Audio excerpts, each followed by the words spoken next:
Bonjour à toutes et à tous. Dieu et l'État est un essai politique et philosophique, écrit par Michel Bakounine, le célèbre révolutionnaire russe et l'un des pères de l'anarchisme.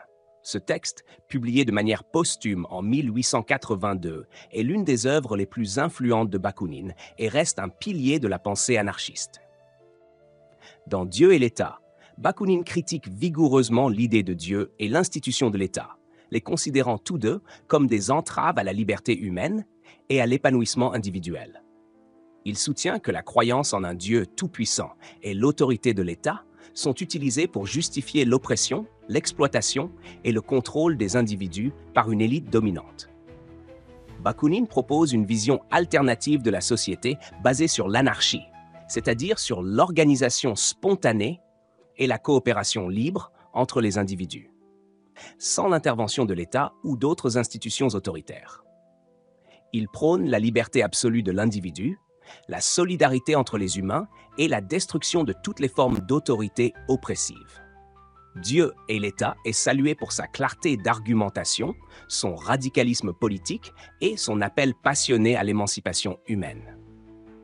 L'œuvre de Bakounine a eu une influence durable sur le mouvement anarchiste et sur la pensée politique en général, inspirant de nombreux militants et intellectuels à travers le monde à remettre en question les structures de pouvoir existantes et à lutter pour un monde plus libre et égalitaire.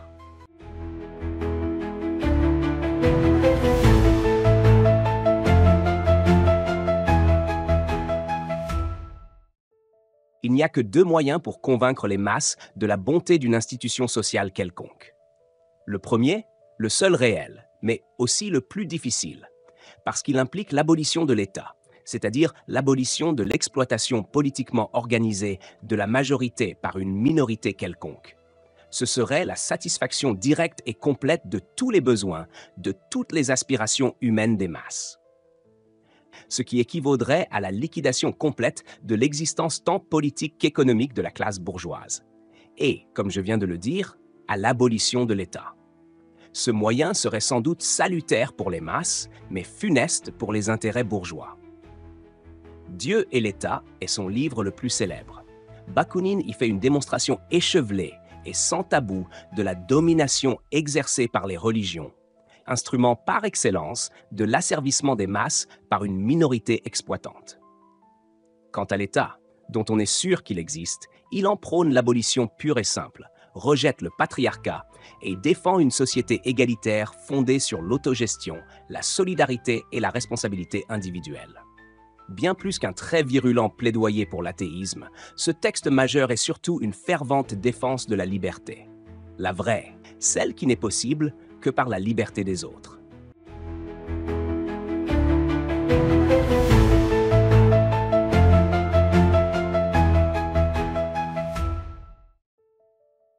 Encore une fois, la vie, non la science, crée la vie. L'action spontanée du peuple lui-même peut seule créer la liberté populaire. Sans doute, serait-il fort heureux si la science pouvait, dès aujourd'hui, éclairer la marche spontanée du peuple vers son émancipation. Mais mieux vaut l'absence de lumière qu'une fausse lumière allumée parcimonieusement du dehors avec le but évident d'égarer le peuple. D'ailleurs, le peuple ne manquera absolument de lumière. Ce n'est pas en vain qu'il a parcouru une longue carrière historique et qu'il a payé ses erreurs par des siècles d'horribles souffrances. Le résumé pratique de ces douloureuses expériences constitue une sorte de science traditionnelle qui, sous certains rapports, vaut bien la science théorique. Enfin, une partie de la jeunesse studieuse, ceux d'entre les jeunes bourgeois qui se sentiront assez de haine contre le mensonge, contre l'hypocrisie, contre l'iniquité et contre la lâcheté de la bourgeoisie, pour trouver en eux-mêmes le courage de lui tourner le dos, et assez de nobles passions pour embrasser sans réserve la cause juste et humaine du prolétariat. Ceux-là seront, comme je l'ai déjà dit plus haut, les instructeurs fraternels du peuple.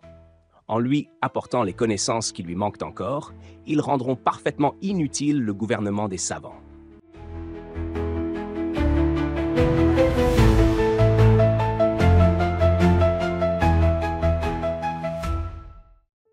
Il est dans la nature de l'État de se poser aussi bien pour lui-même que pour tous ses sujets, comme l'objet absolu. Servir sa prospérité, sa grandeur, sa puissance, c'est la vertu suprême du patriotisme. L'État n'en reconnaît point d'autre. Tout ce qui lui sert est bon, tout ce qui est contraire à ses intérêts est déclaré criminel. Telle est la morale de l'État. C'est pourquoi la morale politique a été de tout temps non seulement étrangère, mais absolument contraire à la morale humaine. Cette contradiction est une conséquence forcée de son principe. L'État, n'étant qu'une partie, se pose et s'impose comme le tout. Il ignore le droit de tout ce qui, n'étant pas lui-même, se trouve en dehors de lui. Et quand il le peut, sans danger pour lui-même, il le viole. L'État est la négation de l'humanité. Y a-t-il un droit humain et une morale humaine absolue? D'abord, l'absolu existe-t-il et tout n'est-il pas relatif dans le monde? Ainsi, pour la morale et le droit, ce qui s'appelait droit hier ne l'est plus aujourd'hui, et ce qui paraît moral en Chine peut ne pas être considéré comme tel en Europe.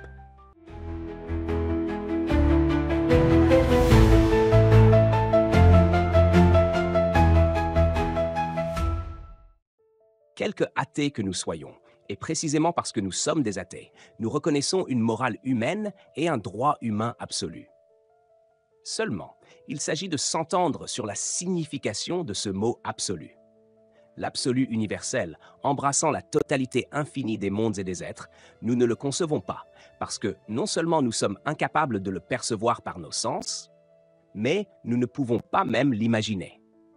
Toute tentative de ce genre nous ramènerait dans le vide tant aimé des métaphysiciens, de l'abstraction absolue. L'absolu que nous entendons est un absolu très relatif, et notamment relatif exclusivement à l'espèce humaine. Cette dernière est loin d'être éternelle. Née sur la Terre, elle mourra avec elle, peut-être même avant elle, faisant place, selon le système de Darwin, à une espèce plus puissante, plus complète, plus parfaite. Mais tant qu'elle existe, elle a un principe qui lui est inhérent et qui la fait précisément ce qu'elle est. C'est ce principe qui constitue, par rapport à elle, l'absolu. Voyons quel est ce principe. De tous les êtres vivants sur cette terre, l'homme est à la fois le plus social et le plus individualiste. Il est sans contredit aussi le plus intelligent. Il existe peut-être des animaux qui sont même plus sociaux que lui, par exemple les abeilles, les fourmis. Mais par contre, ils sont si peu individualistes que les individus appartenant à ces espèces sont absolument absorbés par ces dernières et comme anéantis dans leur société. Ils sont tout pour la collectivité, rien ou presque rien pour eux-mêmes. Il paraît qu'il existe une loi naturelle, conformément à laquelle plus une espèce d'animaux est élevée dans l'échelle des êtres, par son organisation plus complète, plus elle laisse de latitude, de liberté et d'individualité à chacun. Les animaux féroces, qui occupent incontestablement le rang le plus élevé, sont individualistes au suprême degré.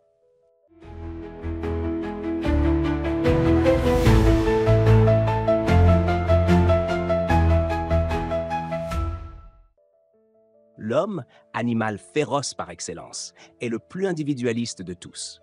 Mais en même temps, et c'est un de ses traits distinctifs, il est éminemment, instinctivement et fatalement socialiste. C'est tellement vrai que son intelligence même, qui le rend si supérieur à tous les êtres vivants et qui le constitue en quelque sorte le maître de tous, ne peut se développer et arriver à la conscience d'elle-même qu'en société et par le concours de la collectivité tout entière. Et en effet, nous savons bien qu'il est impossible de penser sans parole. En dehors ou avant la parole, il peut y avoir sans doute des représentations ou des images des choses. Mais il n'y a point de pensée. La pensée naît et ne se développe qu'avec la parole. Penser, c'est donc parler mentalement en soi-même. Mais toute conversation suppose au moins deux personnes. L'une, c'est vous. Qui est l'autre? C'est tout le monde humain que vous connaissez.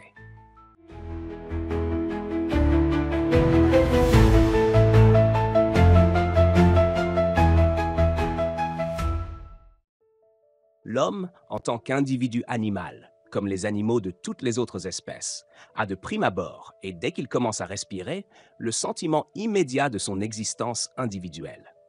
Mais il n'acquiert la conscience réfléchie de lui-même, conscience qui constitue proprement sa personnalité, qu'au moyen de l'intelligence, et par conséquent seulement dans la société. Votre personnalité la plus intime, la conscience que vous avez de vous-même dans votre fort intérieur. n'est en quelque sorte que le reflet de votre propre image, répercutée et à vous renvoyer comme par autant de miroirs, par la conscience tant collective qu'individuelle de tous les êtres humains qui composent votre monde social. Chaque homme que vous connaissez et avec lequel vous vous trouvez en rapport, soit direct, soit indirect, détermine plus ou moins votre être le plus intime, contribue à vous faire ce que vous êtes, à constituer votre personnalité. Par conséquent, si vous êtes entouré d'esclaves, fussiez-vous leur maître, vous n'en êtes pas moins un esclave, la conscience des esclaves ne pouvant vous renvoyer que votre image avilie. La bêtise de tout le monde vous abétit, tandis que l'intelligence de tous vous illumine, vous élève. Les vices de votre milieu social sont vos vices, et vous ne sauriez être un homme réellement libre si vous n'êtes entouré d'hommes également libres. L'existence d'un seul esclave suffisant pour amoindrir votre liberté. Dans l'immortelle Déclaration des droits de l'homme, faite par la Convention nationale, nous trouvons clairement exprimée cette vérité sublime que l'esclavage d'un seul être humain est l'esclavage de tous.